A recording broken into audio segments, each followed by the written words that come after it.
Welcome, Professor Mahesh, joining us virtually. Welcome, everybody. This is always a really interesting panel that we have every year at our IvyCap Day.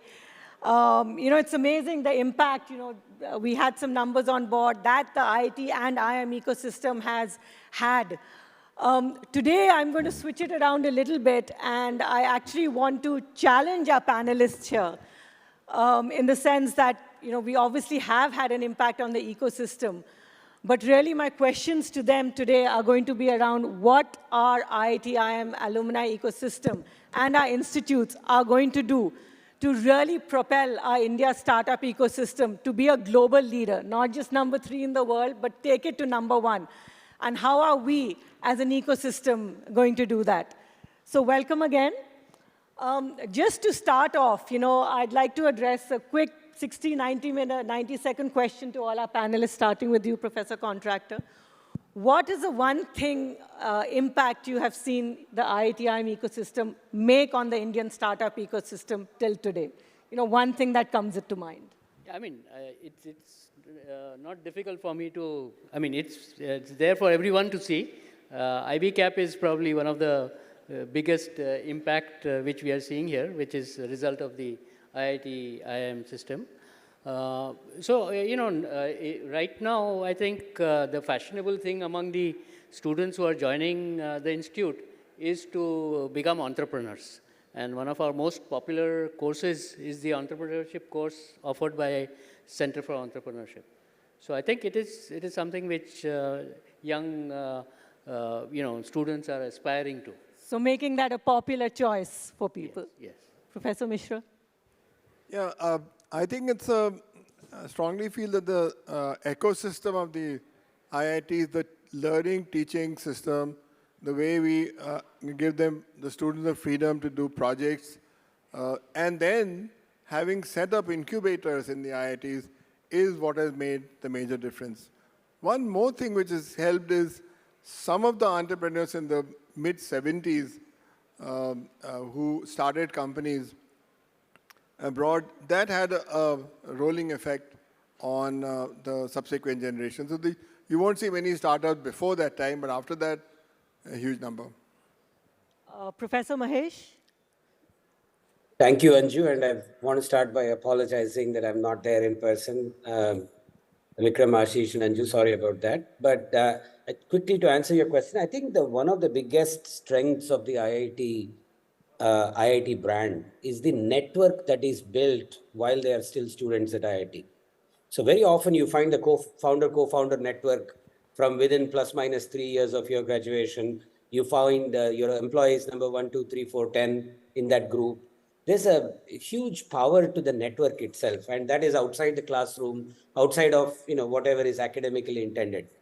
One of the second unintended consequences thereof is that this chain reaction going back, let's say plus minus 3, allows for a very flexible conversation across decades of alumni. When I meet an IITM alumni anywhere in the world, my first question is which hostel, which year, which branch, and then we are down to business right away. So that sort of a powerful kinship is, I think, one of the reasons this network has succeeded. Thanks, Professor Mahesh. And I think we heard that also from Naveen this morning, where he talked about his whole influence from the IITs. Professor Sanghi? Yeah, I think this is one of the basic points, that the environment at the IITs and currently, at least of the last 10 to 15 years, is such that there is a buzzing, this thing about entrepreneurship. And I think they want to now become, instead of seeking employment, they want to be at a stage where they would be giving out employment. And I think that somehow has gone in the DNA of the students who join. They join with this intention, some of them, that they will be successful entrepreneurs. And one of the things I always like to highlight is that formally, as a part of the curriculum, I don't think IITs are doing much to impart this.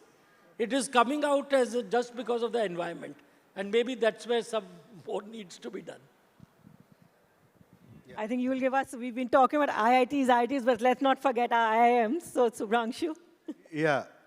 I'll probably give a very different perspective. If you look at compare IITs versus IIMs, definitely a large percentage of students who are studying at IIMs are from IITs, right? But the duration of the course is much smaller. Number of students are also much less. So entrepreneurship within the IIM, where students taking up entrepreneurship right out of the college is very low. Another major reason being the cost of education, gone up significantly, like close to 30 lakhs of fees. So within IIM, we are more outward looking as opposed to inward looking, where, within IITs, we have so many innovations coming from inside.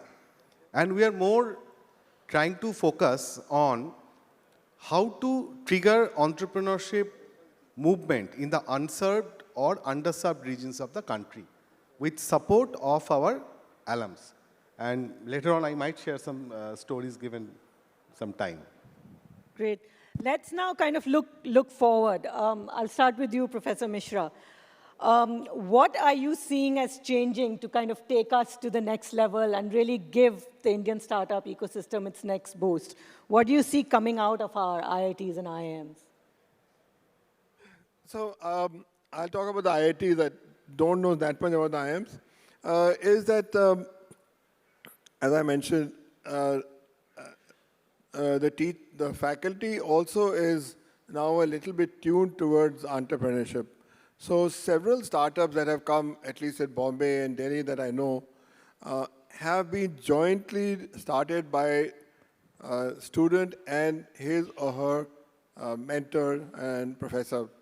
So both sides, the students as well as the faculty, are thinking in terms of startups, and that is making a huge difference. And that has, as I said, a rolling effect. Once you see somebody doing it, the other one also says, oh, if he can do it, I can also do it. If she can do it, I can also do it. So people are thinking in terms of such startups. On a slightly larger scale or a different scale, a unique center that we have formed in Bengaluru, as we call it, is the IIT Alumni Center, Bengaluru. And there are two major things that we are trying to do there, in addition to networking and so on. One is to connect the IITs with the industry for mega projects. And the other thing is to promote entrepreneurship. So we have a 180-seat incubator which we have set up. And IITs the IITs, as they also, in their own words, they are in a place which is a locational disadvantage. So the first one was IIT Jodhpur, who have taken 10 incubator seats. There are IITs in Palakkad and Mandi and Tirupati and whatnot, which are not easy to reach. And these smaller cities don't have the system of interacting with venture capitalists or interacting with mentors, whereas Bengaluru, which doesn't have an IIT, has that system quite well organized. So already 90 seats are taken by the IIT system. So those who are looking for startups, they don't have to go to various IITs. In one place, you will have about 100 odd startups in one place, and you can mentor them, and it's much easier to take things forward.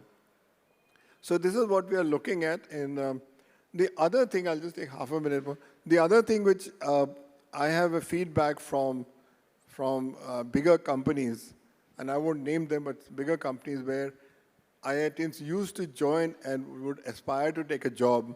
Now they don't take a job, but they do a startup, and they get acquired by these companies, and the companies are very happy with it because now they're getting innovation and new ideas along with the alumnus. So this is a new system that's happening in India, and a very healthy one, I think. So I'm not worried about IITians not joining companies if they are contributing in this manner.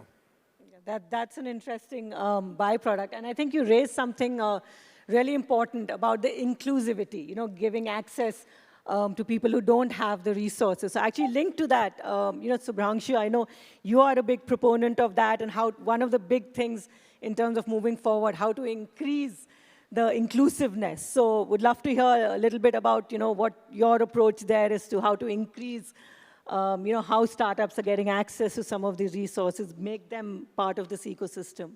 Right. So I'll use this opportunity also to share a big wish that I have. I'll not leave this opportunity. The brilliant, best minds are here. See, there are two things which we are very passionate about. So from the morning, I was witnessing some amazing innovation, some fantastic growth stories. And India is number 3 in the ranking, right? Startup ecosystem. But if you look at one indicator called Human Development Index, our ranking is 132, and that has not changed more than 20 years. It was just hovering around that. So that raises a question that are we really innovating, right? What impression it creates? So I think now the IIT IIM alums should come up and solve this challenge. I think the IIT ecosystem is more or less on autopilot now. Things have been catalyzed and youth have taken up. I think now we need to shift gears and look at one big challenge, a big pain point, that how we can take India, improve our ranking in HDI, which impacts common people. So just the previous session spoke about ESG, right? So we are talking about startups who are developing innovative solution that impacts the sustainable development goals. So they are doing the startup because they want to impact, not because they want a valuation and make money. Can we support these startups? That's one question. Second thing is, I strongly feel, because I work at a ground level, we worked primarily in the unserved and underserved region, like Northeast, Eastern part of India. So I travel continuously in all Northeastern states. And what I feel is, the problem faced by Northeast cannot be solved by somebody sitting here in Mumbai or Delhi. It has to be the local folks who are facing the problem, can come up with innovation. But there are innovations also, but the challenge is they are very shy.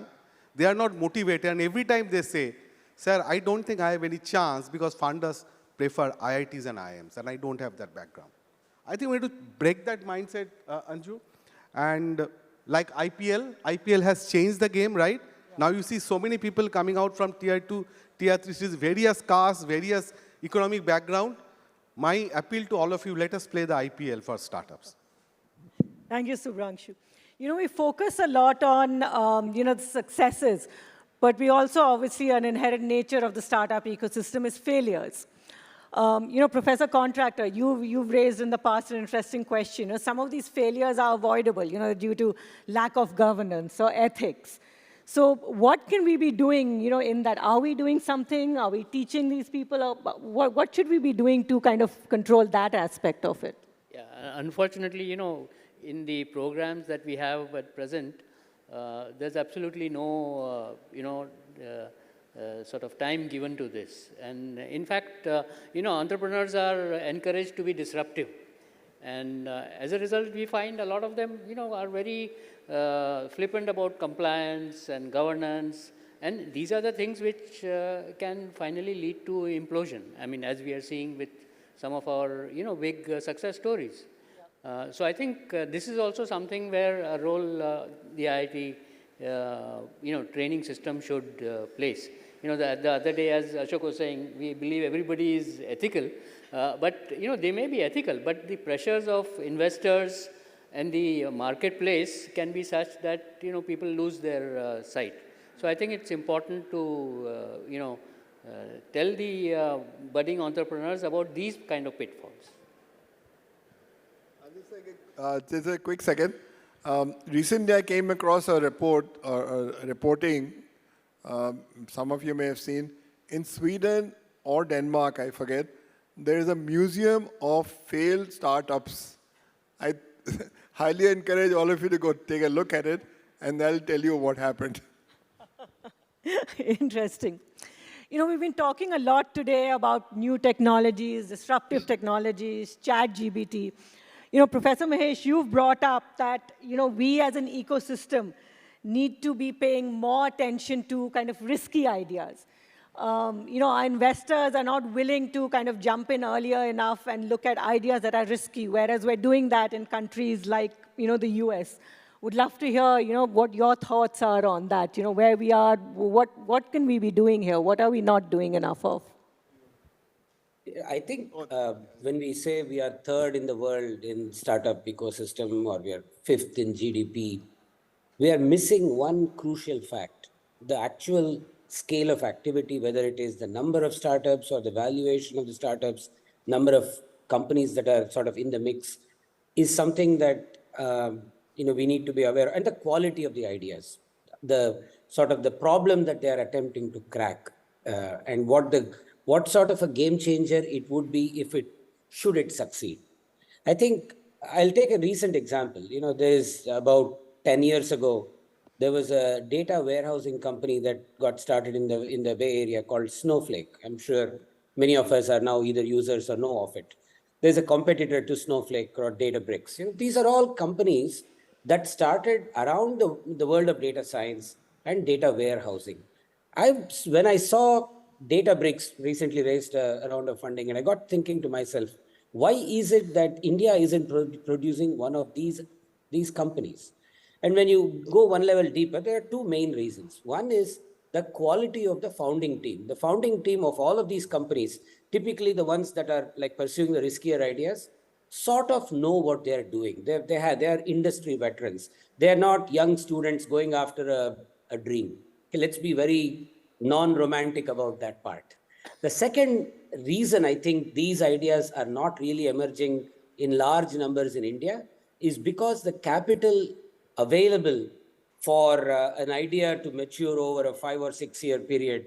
It's almost like you're pickling mango. It takes 18 months to it takes 6 months to make a good pickle, and 6 more months later, it really tastes well. I'm from Andhra, so I know how pickles work. So we are not in the business of creating really good pickled startups. Our capital is less patient in some sense. I think both of these together contribute to this whole atmosphere of low-hanging fruit ideas that I don't know if they will even last the whole cycle of a decade, frankly. I'll give you a data point for us to chew. We put a rover on the moon recently at a very, very low cost compared to any other rover that has ever roved the moon. And we are all very proud of it. Now, if I said, I'll give you 10x that money, put a rover on Mars, we are not ready there. We are not there yet with ISRO. The technology to put a rover on Mars is very different from the technology to put a rover on moon. Now, why is it that we have not gotten there? And the answer is, like I said, we are not taking riskier bets. I want to tell you that, I want to give you an example of a real risky bet that has paid off.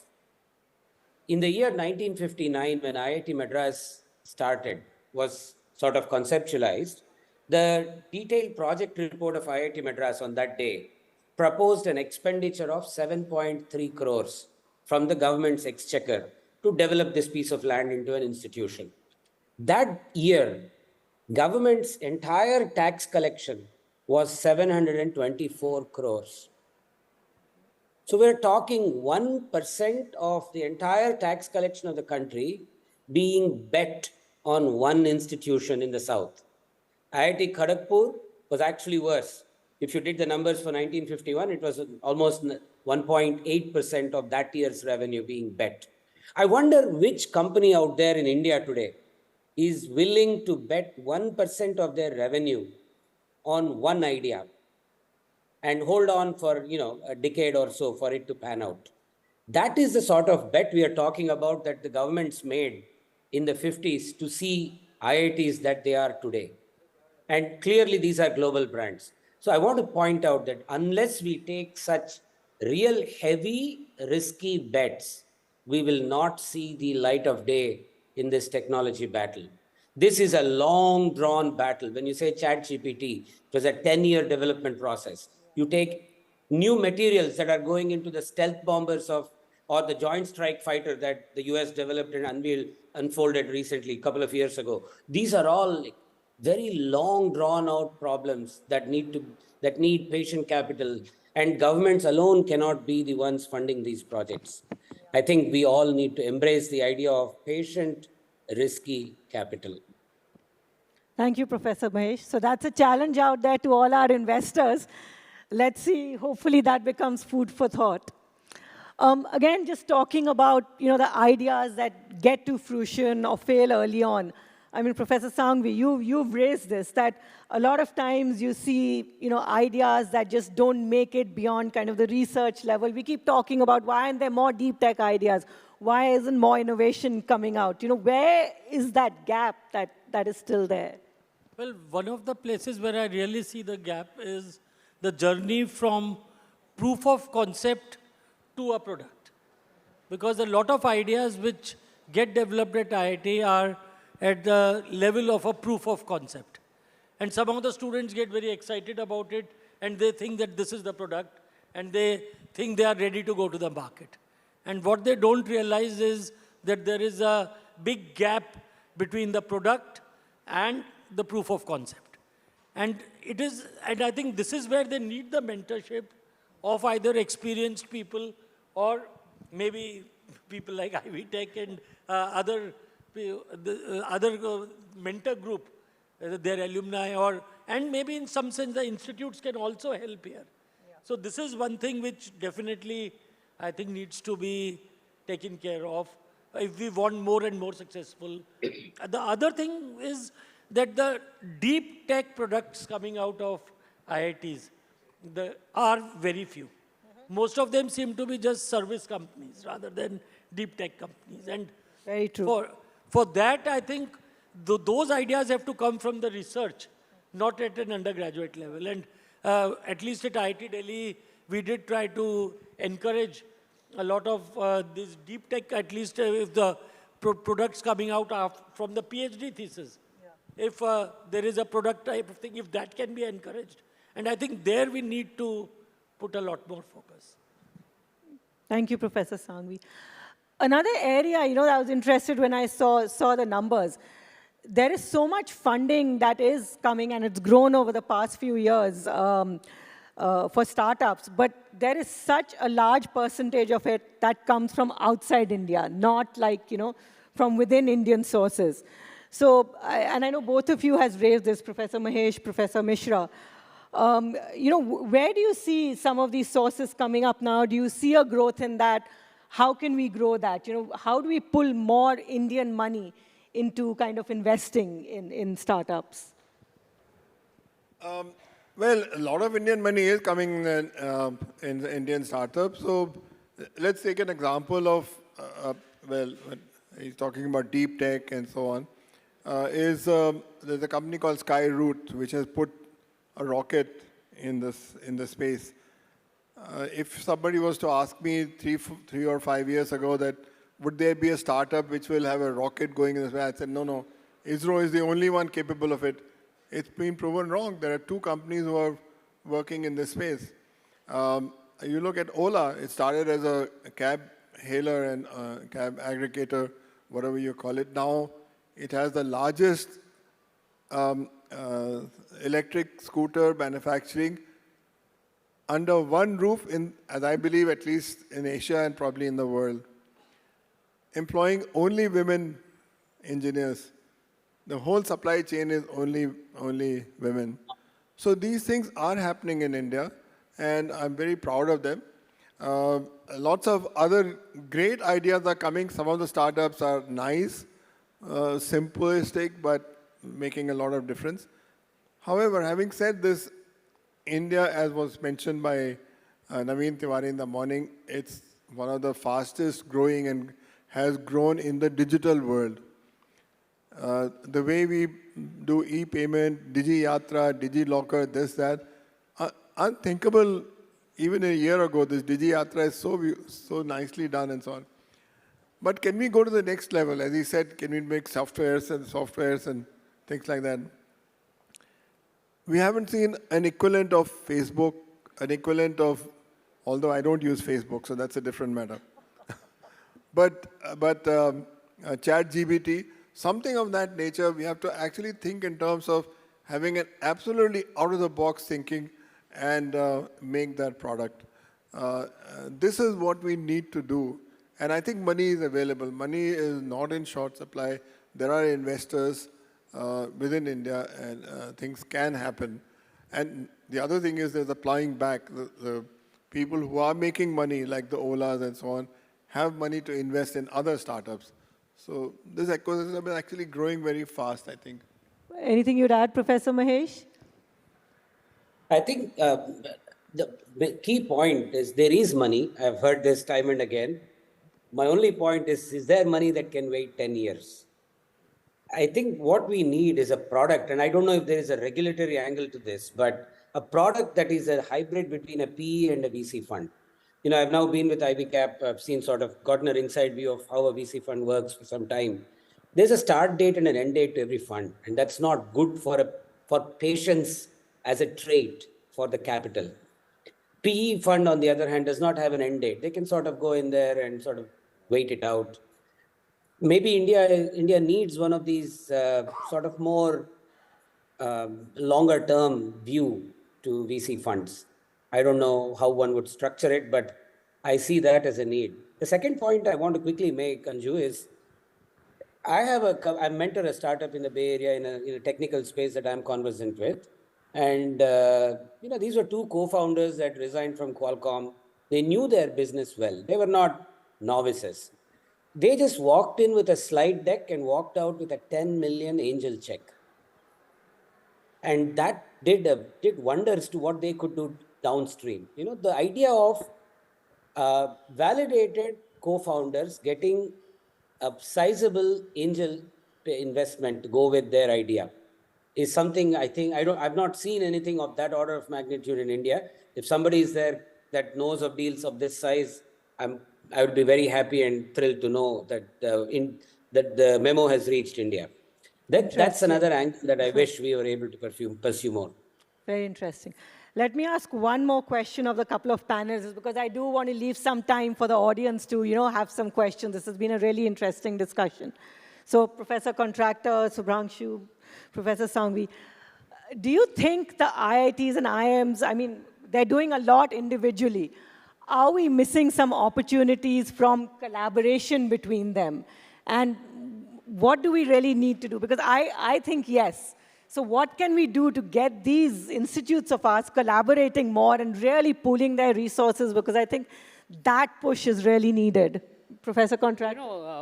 IITs have had, since the beginning, this tradition of inter-IIT sports, right? So where we compete, vigorously on the field, sometimes fairly, sometimes unfairly. So maybe something like that, you need an inter-IIT, as, our fellow panelists were suggesting an IPL, something like that, a contest. I think IITians generally just like a contest. Actually, that's true. We're competitive by nature. Yeah. So that might be the way to do it. Yeah, so I had mentioned about the incubator in the IIT Alumni Center. That will have incubators from hopefully all the 23 IITs that we have. And I believe collaboration will take place right there. And I think some of it is already happening. The award which you gave was to a company which was incubated at IIT Delhi, which was from IIT Delhi, but it is now being incubated at IIT Madras. So that means already, I think, this has started and it will... Yeah, but as an alumnus of IIT Bombay, I'll say it was organized by IIT Delhi, so naturally IIT Delhi. Yeah, I just want to add on to the point which Professor made. He mentioned that there are ideas, right, which doesn't convert to a product, right? This is where there is a fantastic scope of IIT-IIM collaboration. IIM doesn't have the competency of this product development, which definitely is the forte of IITs. But then taking that to the market, scaling up is what IIMs are for. And it's the big opportunity that is lying there. And I'll be personally very, very interested if we can work out a program facilitated by IvyCap. Maybe we can do a accelerator challenge program like that. just that. Yes. The best collaboration. That can be the IPL. Sir, that can be the IPL. I'd like to open it up to, questions. Please.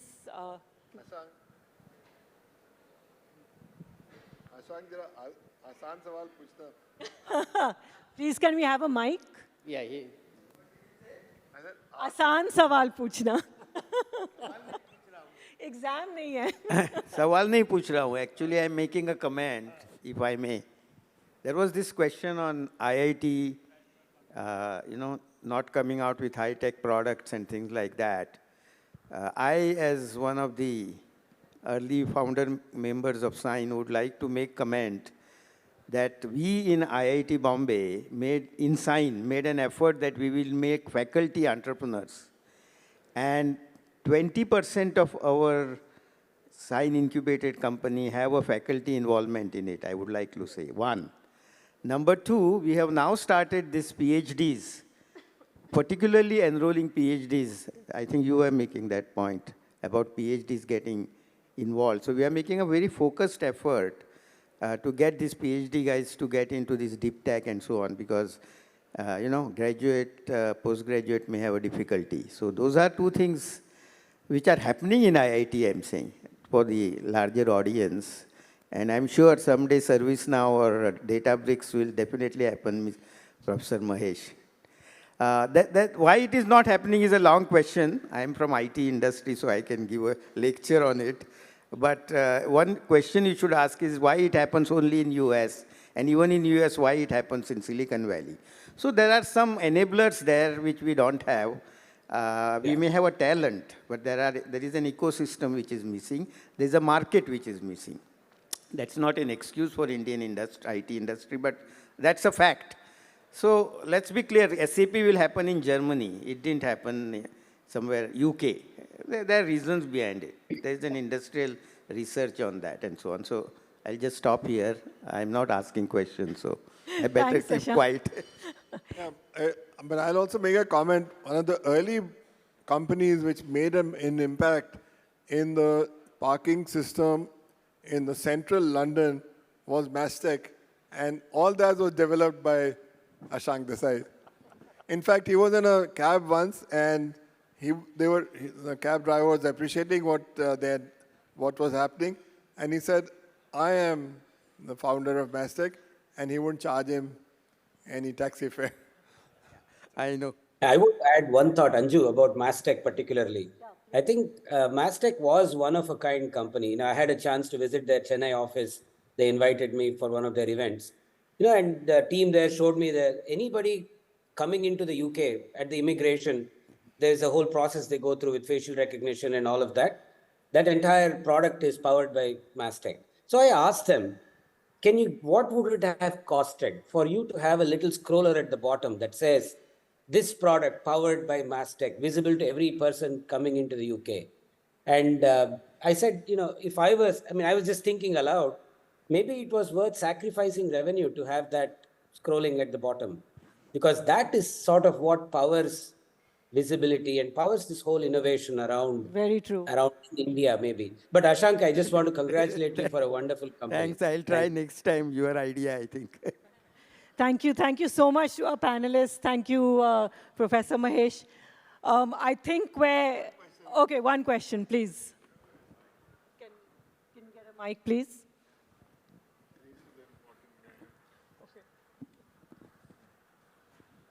I just have a comment here. My name is Harish Mehta.